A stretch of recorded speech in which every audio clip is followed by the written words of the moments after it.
Et direction la Haute-Loire, maintenant Pierre de Villeneuve, direction Boissé chez Fanny Agostini. Bonjour Fanny. Bonjour Pierre. Et vous nous parlez ce matin d'un des effets inattendus du changement climatique sur les oiseaux.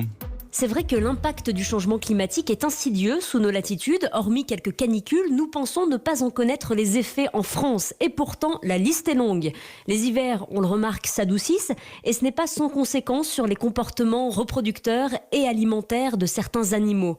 Parmi les bouleversements observés, les ornithologues ont repéré un changement de comportement stupéfiant chez les mésanges. Des mésanges qui, vous nous dites, vont se transformer en tueuses en série sous l'effet du radoucissement des hivers. Elles sont redoutables. En fait, les mésanges et les gobe-mouches sont deux espèces d'oiseaux qui partagent le même environnement et notamment les mêmes sites de nidification.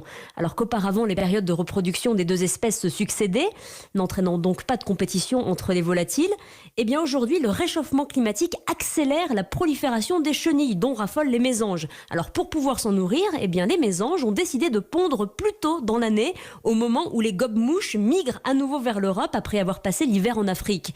Et ils se retrouvent alors confrontés aux mésanges particulièrement territoriales lorsqu'elles couvent leurs œufs. Et pour protéger leurs petits, les mésanges vont alors se transformer en redoutables tueuses sanguinaires et vont massacrer sans pitié les gobe-mouches. Et ce comportement, Fanny, pourrait entraîner l'élimination d'une espèce. Cela se pourrait bien. Le taux de mortalité des mâles gobe-mouches a augmenté de près de 9% au cours des dernières années, ce qui laisse penser que la survie de l'espèce pourrait être compromise.